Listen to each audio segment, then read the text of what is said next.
নমস্কার বন্ধুরা, আজকে আমি চলে এসেছি তোমাদের খুব চেনা পরিচিত একটা মাছ, পার্শে মাছের রেসিপি নিয়ে। তো এটা আমাদের বাঙালিদের একটা অন্যতম মাছ। তো সেই মাছটা আমি আজকে করব সর্ষে দিয়ে। বাজার থেকে সদ্য মাছটা নিয়ে আসা হয়েছে, আর আনার সাথে সাথেই আমি মাছটাকে ভালোভাবে ধুয়ে নিয়েছি।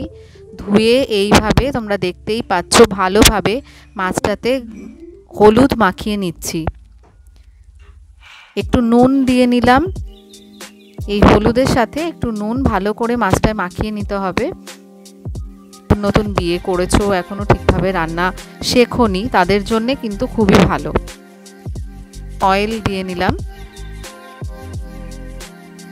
তোমরা চাইলে এখানে সর্ষের তেল দিয়েও রান্নাটা করতে পারো, কোনো অসুবিধে নেই। কড়াই গরম হওয়ার পর হালকা নুন দিয়ে নিচ্ছি। নুনটা দেওয়ার একটা কারণ হচ্ছে, মাছটা যখন তুমি তেলে দিচ্ছ না, মাছটা খুব ফাটবে, তো নুনটা দিয়ে রাখলে একটু কম ফাটবে।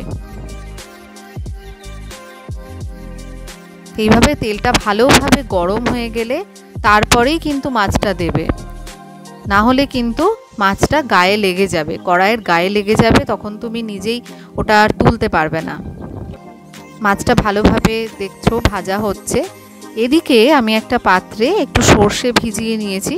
তোমরা তোমাদের কপিস মাছ রান্না করবে সেই হিসেবে পরিমাণ মতো সর্ষে ভিজিয়ে নেবে।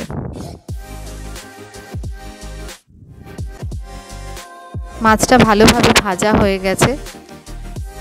এবার মাছটাকে আস্তে আস্তে আমি কড়া থেকে তুলে নেব।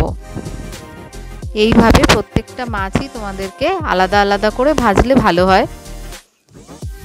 একটুখানি কালো জিরে ফোড়ন দিয়ে দিয়েছি, তারপরে দিচ্ছি পেঁয়াজ কুচি। পেঁয়াজটা ভালো করে নাড়িয়ে নেব, যাতে পেঁয়াজটা ভালোভাবে ভাজাটা হয়ে যায়। পেঁয়াজ মোটামুটি একটু ভাজা হয়ে গেলে, গরম তেলে মোটামুটি একটু ভাজা হয়ে গেলে সেখানে তোমরা আবার অ্যাড করে দেবে একটু টমেটো কুচি। আমি এখানে একটা টমেটোই নিয়েছি আর একটা পেঁয়াজই নিয়েছি। এবার ভালোভাবে তেলে ভালো করে ভেজে নিচ্ছি। খুব বেশিক্ষণ ভাজতে হয় না, কড়া গরম থাকলে তোমার তাড়াতাড়ি হয়ে যাবে।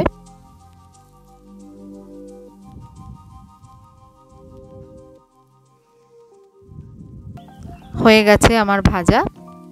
এবার এর সামান্য একটু নুন দিয়ে নেব। তোমরা ঝোলে যে যেমন নুন খাও সেই রকম পরিমাণ মতো দেবে। একটু হলুদ দিয়ে নিলাম। এর সাথে চাইলে তোমরা একটু রং করার জন্যে কাশ্মীরি লঙ্কাও দিয়ে দিতে পারো, 1 চামচ মতো। আর একটু হলুদ দিয়ে নিচ্ছি। এবার জল অ্যাড করে দিলাম। যতটা পরিমাণ তোমাদের ঝোল লাগবে সেই অনুযায়ী তোমরা জলটা অ্যাড করে দেবে।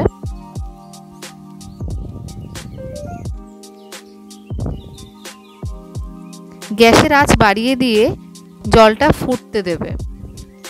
আর এর ভেতরে দিয়ে দিচ্ছি 2টো লঙ্কা, কাঁচা লঙ্কা। এবার আমাদের জলটা গরম হয়ে গেছে, ফুটে গেছে।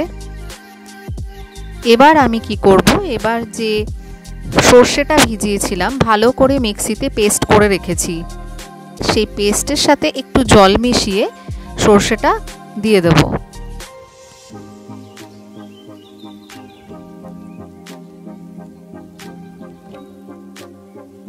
ভালো করে নাড়তে হবে।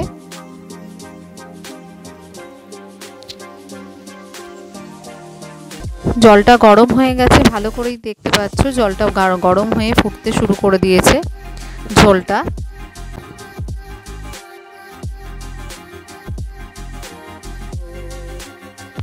তো কে কি মাছ ভালো খাও অবশ্যই আমাকে কমেন্ট বক্সে জানাবে। কে কি ধরনের রেসিপি দেখতে পছন্দ করো অবশ্যই জানাবে, আমি তাহলে নেক্সট টাইম আবার করার চেষ্টা করব। মাছগুলো, ভাজা মাছগুলো এবার দিয়ে দিচ্ছি কড়াইতে। একদম হয়ে এসছে ঝোলটা। মাছগুলো দিয়ে আর বেশিক্ষণ রাখার দরকার নেই। ঝোলটা যখন দেখবে যে অলরেডি ফুটছে তখনই তোমরা মাছগুলো দেবে, এক এক করে দেবে। আর খেয়াল রাখবে যাতে মাছটা ভেঙে না যায়। আমার ঝোল প্রায় কমপ্লিট হয়ে গেছে।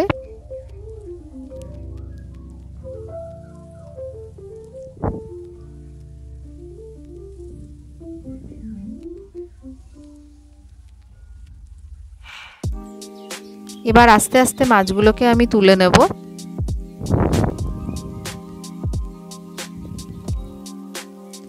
গরম গরম মাছের ঝোল দিয়ে গরম গরম ভাত আর কিছু লাগে না বলো।